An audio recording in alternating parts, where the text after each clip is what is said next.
Hello, everyone, and welcome to another midweek chat with Jasmine. I'm your host, Jasmine Bryant, your brand visibility coach who helps network marketers, coaches, and small business owners to feel more visible, be more visible, feel more empowered and more confident on camera, making more leads, more sales, and more money. And today I am super excited to have Nicola Prentis because one of my things is I love helping moms, single moms especially, to fulfill their purpose, to leave their 9 to 5 job and not have to ask permission to spend time with their family. And Nicola, you are amazing and you Yeah. are doing just that. So, welcome. Thank you for being with us today. Well, thanks for inviting me and for saying nice things before we even start. Well, I mean, they're nice, but they're also true, right? So I found you on Business Insider. Mm. For those who don't know, Business Insider, it's an online newspaper where it's all about business, large, small, in between. And you, like the title of your article was, I'm a single mom. I run my own business. I deal with admin at the playground. And I was like, holy crap, like that's like my people, right? Like, you have the mom who is, working, working in her job, wanting to leave her job, or just starting with her business. And she's got her kids and she's a little overwhelmed because you want to make this big, beautiful life for yourselves. But you're like, I don't have time. I Mhm. have 24 hours in the day, but my kids, my family, that's the most important thing. That's why I'm doing this business. So it really just like you talk about work life balance and kid life balance. And so all these different things. And so thank you for sharing that article. And I'm going to talk to you about a lot of that today. Great. All right. So I just jumped right in, didn't even give your bio. I was just so excited to chat with you. So Nicola is a former ESL teacher and education master, materials writer. I can't read my own handwriting. She used to have terrible finances, but she sorted herself out, and now she offers online courses helping others in ESL do the same. So I would love for you to tell us a little bit more about what it is that you do and why you do it.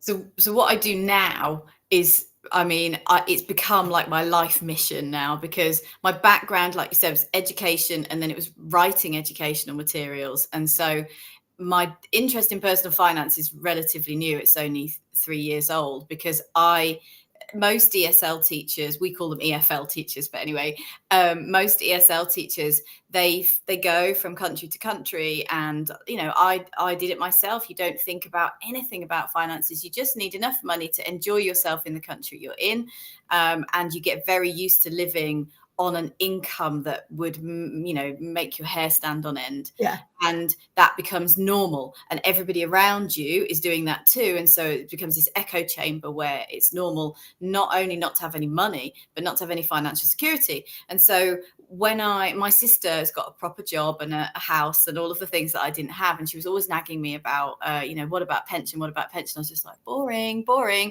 It just sounds boring. And a pension, I've just learned that in America, you call that retirement account. Okay. So, retirement Mhm. accounts didn't have it. And you're going from job to job. And by that time I was freelance materials writing. So I certainly didn't have any kind of security. And I just, one day what she said to me kind of sunk in, and I was like, okay, I will start looking at this. And once I'd worked it out for myself, which was 6 months of listening to podcasts and reading things and learning what investing was, and literally learning what compound interest is. I knew absolutely nothing. And I'm not talking about like trading shares and picking stocks and stuff. I'm Yeah. just talking about things like retirement accounts. And I sorted myself out, and then I wasn't enjoying the materials writing anymore. And I was just kind of like, what can I do? What can I do? And I looked at what my skill set was, which was teaching and creating materials to teach things. So it was obvious. Nobody else in my sector knows this stuff that I know now, but didn't know a year ago, you know. So now I teach people, Yeah. and it's so important for the people that I'm teaching, because they know nothing and they're hurtling towards retirement, and they've got most people are like in America, like what's that stat about the percentage of people that don't even have $1,000 in savings that they can call on? And that's Oh yeah. not necessarily just because of low income, it's because of not having been taught about how it works. So, Yeah. you don't save because you don't think there's any point, because well, so what? It was sat in the bank. But when you learn about compound interest, you're like, oh, that's why. Yeah, no, and it's so important no matter what you do. And like here in the US, there you're not taught financial education in school. Maybe, I mean, and I'm showing my age here, but I remember there was one class out of the 12 years of public education, one class that taught you how to balance your checkbook. Right. So it was, like a 45-minute class or whatever in high school to teach you how to balance your checkbook. That was it. Yeah. That was what I learned about finances before I graduated from high school. Didn't learn any of that in college except for maybe like statistics class. And for Mhm. me, that was all how it relates to shopping and discounts. I don't remember anything else. But there's no finance that's being taught. And I think that's so key that you're doing that, because for anyone who doesn't know, like when you are an ESL teacher, and I looked into doing that. I lived in France for a bit, Oh, right. and yeah, and I loved it. But I was working for myself, and I thought maybe I'll become an ESL teacher, because the one thing I can do is I can speak English. My French was horrible, but I can speak English. But then it's like, but I get paid like $5 an hour. Like I can't live on this. Mm. But like you said, I've had so many friends who were doing the same things, where they were going to school to learn French and they were teaching English on the side. And that's, they got used to walking everywhere, riding the free bikes, and, having like the €2 meals and all Yeah. of that. You just really get used to it. And now they're my age and they're like, "Oh, I have no retirement." Yeah, it's terrifying for people. And the problem is that the scarier it becomes, they can't look at it, because the fear takes over. So it's not only will I not understand this, they think it's that if I start sorting out, I'm going to have to look at my bank account, I'm going to have to admit the state I'm in. And then I'm not saying they've got debt, but they just don't have anything to support them, and they don't believe that they can make a difference to themselves. So it's so overwhelming, they can't do anything about it. Yeah. And I love that you are teaching people how to navigate that and how to make it less scary. And, you know, we all, I think, want to be able to enjoy our retirement years, Yeah. you know. So, good for you. Thank you for doing that because it's needed. It is needed. And so you do this with raising two trilingual sons, right? Yeah. So because I live in Catalonia, so I'm living in Spain, but it's in Catalonia. So that means that their main language at school is Catalan. Mhm. Everybody's bilingual, so they kind of pick up Spanish just on the Yeah. way. And then obviously English is what we speak at home. So that is an amazing opportunity for them. And since Brexit made it more complicated, I can't and won't leave Spain, because otherwise I would be taking them away from the European passport that they would get, and they would lose those two languages if we went back home. Yeah. Yeah. And it's that, I mean, that's a whole other Brexit's a whole other thing. Um, Mm. but how do you find the balance between, being there for your boys and being there for your clients and growing your business? Well, I mean, I'll be quite honest with you. I look at school as my co-parent. And I had the same feeling about nursery before they went to school, because without that, I couldn't do it. I don't know how people homeschool children and run a business as single parents. And there are people that do that. And I don't even know how you do it if you're not a single parent. But that is the biggest thing, is that school is taking care of them for a chunk of time. But the school day's short. and it's not very many hours, and it's like I don't really have it. By the time I get home from the school run and by the time I've got to leave for the next one, I was struggling with things like having time for lunch.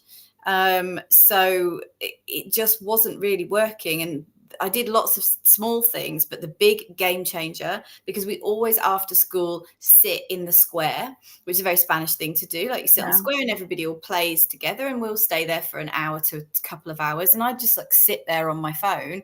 And then I started taking my laptop down with me. And so there's a lot of stuff. I can get a certain amount done on my phone, emails and things like that. But I started taking my computer down, and I can write email marketing. It's like I couldn't write something really long and involved, but I couldn't create course content down there. But I can write marketing emails down there, and I can queue those up for weeks ahead. So I wrote like a 37-week email sequence at that playground. Oh, And it wow. really made a difference in how productive I was, because you're adding 1.5 hours at least to your working day. But I do a lot of writing for magazines, like Business Insider basically is the main one that I've been writing for recently. But those pictures, I write them on my phone in the playground and then, send them. So like that kind of correspondence type stuff, if I take that out of my real work day, then I can get something done. And, that's just honestly been such a game changer. And okay, I'm not the most sociable parent in the playground, but I don't care. I really don't care. That was actually going to be what I wanted to ask was, how does it feel to be the mom in the playground on your computer while your kids are playing and you're not really interacting with the other parents? Yeah, so I've never been a person that particularly cared what people thought of them. So maybe it makes me look stuck up, maybe it makes me look busy, maybe it makes me look self-important, but I don't really care. So I'm not unfriendly, I'm just busy. Yeah. So You've got a business to run and a family to raise. yeah, exactly. And that is otherwise dead time. And also, I suppose, the language barrier is there, because I speak Spanish, not Catalan. And where I live is Girona. Catalan is the language. And so there's already a bit of a thing there, really, anyway. So it's time well spent rather than struggling and making people switch to Spanish, which I know they don't want to do. Yeah, when I was in that area last year, I think, and that was a challenge because I speak Spanish. I don't speak Catalan. I tried to learn a little bit Mhm. before, like literally on the plane ride there, you know, but it was a little bit of a struggle. So I completely understand how the language barrier can be a little bit of a challenge, but also in this sense, it's a gift for you, really. Yes. Gives me some peace and quiet in the playground. It's so true. Yeah. So, what do your kids think about all the things that you're doing to give them this life? Like, do they even think about it at all? They act bored, okay? Which I think if you're looking for admiration and respect from your kids about what you do, I think you'll be really disappointed. But I do try to, one of the things I try to talk to them about is things that go wrong and things that go right, because I want them to see that both of those things happen.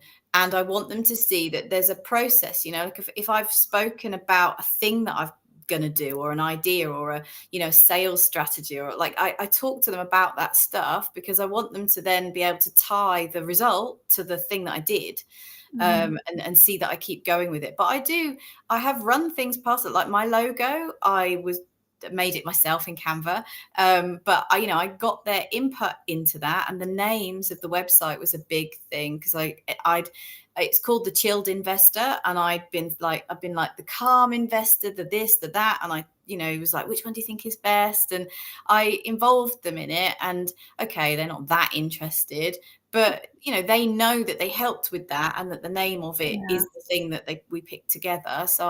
But the main thing I'm doing as well is teaching them about how investing works, because like we do not get that education in Britain. I'm sure they won't get it in Spain. And so, I'm teaching them about compound interest. And my 9-year-old has asked me questions, and the answer is like, let's look at the compound interest calculator and let's work it out. And he's really impressed by that. Oh my gosh, I love that. You're creating a mini mogul over there. He's gonna, be the big boss in the playground in a couple of years. It's like, yeah, you know what? My allowance, it's compound interest. I'm gonna be a Exactly. millionaire by the time I'm 20, you know?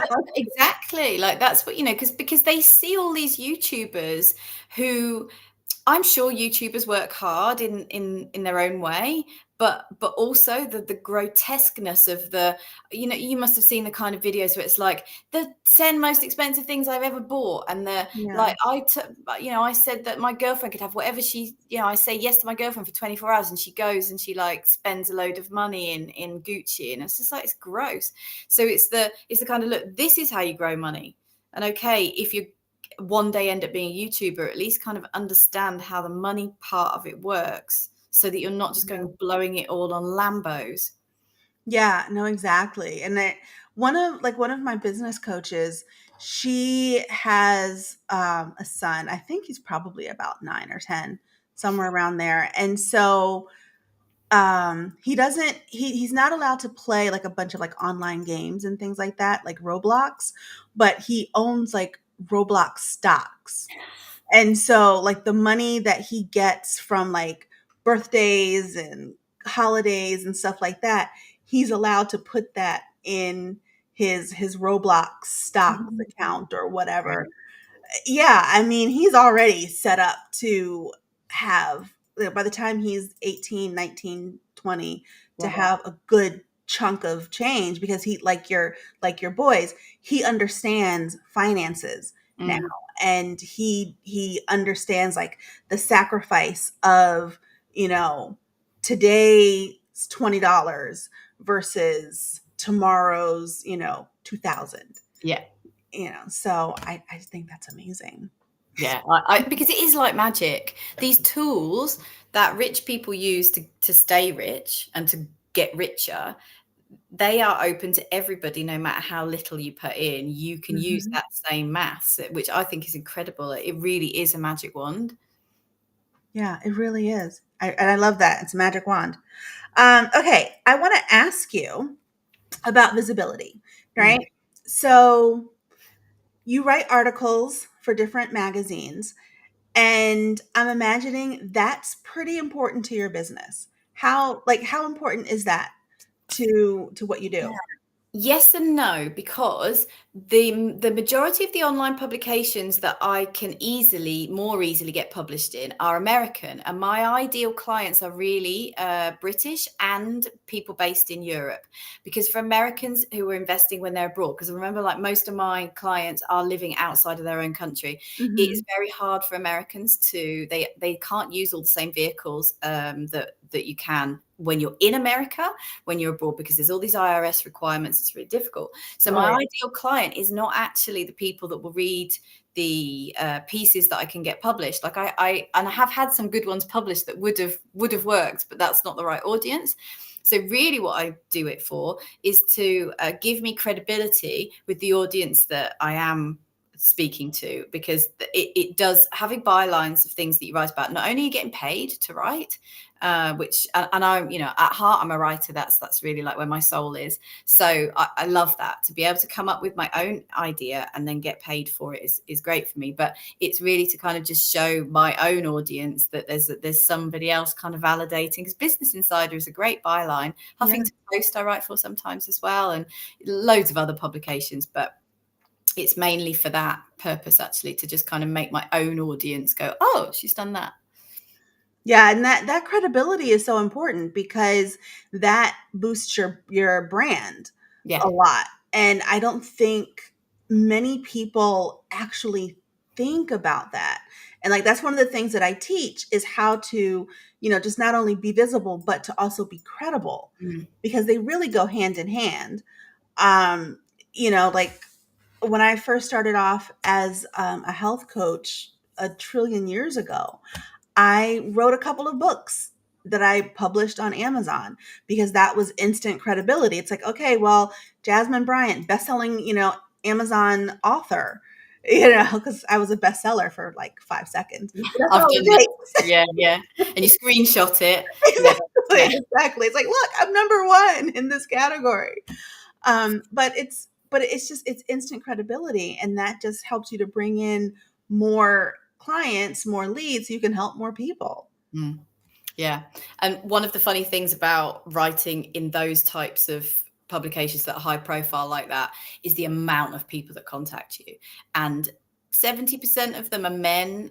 They either want to tell you how much they hate you or they want to hit on you. Uh, But then you get this other percentage of women who just write to you nicely to say your article really resonated. And that single mother piece that you saw, I got really nice things from women, and I got mixed bag of things from men, which is fine because I don't care what they think. But it's quite a trigger point when you talk about being a single mother. A lot of men want to tell you how that's your fault. You're like, uh, there's men involved in that scenario. yeah. Oh, yeah, But yeah. that's something, like, I think people who want to write like that, don't let it put you off, but do be prepared for it and just block them. Don't even bother. Definitely don't reply, but don't even read it. Just see that it's from someone you don't know, because they'll find you on Facebook, they'll find you on LinkedIn.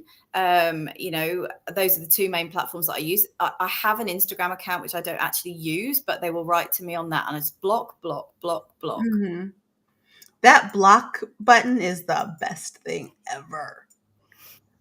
Because like you, the men who will contact me are either wanting to hit on me and sending me very inappropriate pictures, or just weird and rude.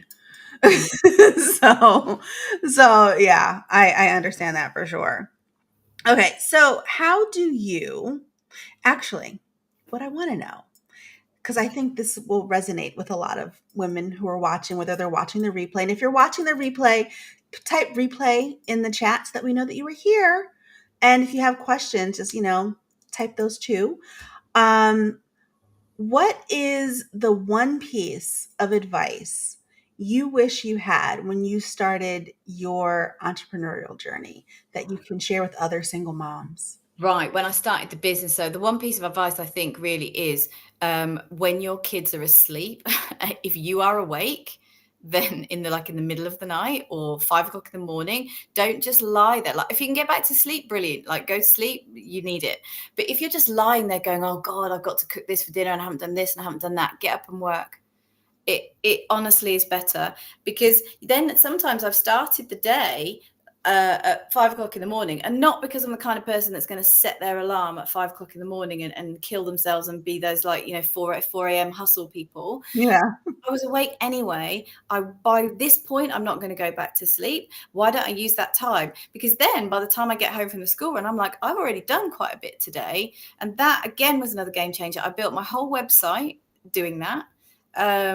And what was the other thing I put in place? It's the website and the something else big that I did like that. I created the course outline, I think it was. My first course was one, I did the classic thing where you pre-sell it based on an outline, and then Mhm. write it as you're going. So you're getting paid to actually deliver the thing rather than creating the thing and hoping that somebody buys it. So I created all of the content for the course in these wake ups. That is amazing, and it sounds like that's really a great key to be strategic and productive, and still have balance. You can still have time to spend with your kids because you're not hanging out with them while they're sleeping. Yeah, exactly. You're really not. And then, you just go to bed earlier. Because what was I going to do? I was going to scroll my phone or watch something on Netflix after they Yeah, went to bed. So now I tend to go to bed when they go to bed if I've done a morning like that. yeah. No, that makes absolute sense.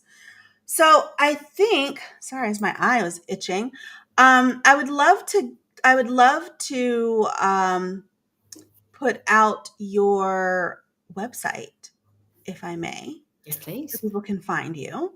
Hold on, I have this here. I should have asked you earlier so I could type it out, but you all have to deal with me typing as Nicola tells me. Okay. So, Well, it is www.chilledinvestor.com, and it tells you a little bit more about me and how I got started, and it doesn't give too much overwhelming information about investing, but there's things about the courses that I do, and some of them are about personal finance. There's a really good, I think it's really good anyway, mindset course, which I've angled it towards money, but it involves looking at like your versions of you in the future, like an ideal self, a probable self, and feared self.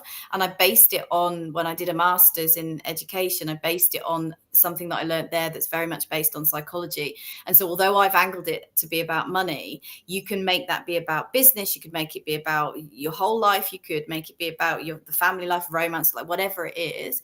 And I've used that exercise so many times to unblock me out of something, and it's really effective. In fact, it goes very deep. So it's like somebody did it and said to me, like, I discovered that things I thought I'd sorted out in therapy are still there. So that course, anybody can do that, and you can do it on any topic, and it's called something about money monsters. I can't even remember. It's called something about money monsters. Make friends with your money monsters. But because I was trying to make it not threatening, because money can be a bit threatening topic. But that's a really good course. It's a workshop really that anybody can get a lot out of. Oh, I love that. I love that. Making friends with your money monsters. And actually, we have a couple of comments here. So I just want to share those. So, one, we have Faith in Sparkle's World saying, sounds amazing, with a muscle emoji. And we have here, I'm probably mispronouncing your name. I am so sorry. Naomi Khan, balancing business and single motherhood is tough. Thanks for the valuable tips. I will share this with my wife. And then we have little heart eyes. I love the heart eyes. How is she a single mother if you're still married? Oh, no. So he's saying he's going to share it with his wife. Oh, but I guess maybe just balancing. Oh, okay. We'll go with just balancing business and Right. motherhood in general. But that was lovely. Let's see if there's anything else here. No, that's all I see right now. All right. Well, our time is up. This is flown by. Yeah, really quick. Yeah. So Nicola Prentis, thank you so much. You can find her, you guys, at chilledinvestor.com. She can help you make friends with your money monster. I'm gonna go check that out because that sounds really cool. You'll love it. For coaches, it is a coaching thing, really. Oh, I love it. Look, I love anything that has to do with finances and money because I have Gulfstream tastes and I have Delta money. So that has to change at some point. But yeah, that is definitely one thing that I want to make friends with and figure all that out. So Nicola Prentis, thank you so much for being here. And again, you guys can find her at chilledinvestor.com. And I will see you guys. No, not next week. This is our last midweek chat for a couple of weeks. So we'll see you after this short hiatus. All right, guys, have a good one.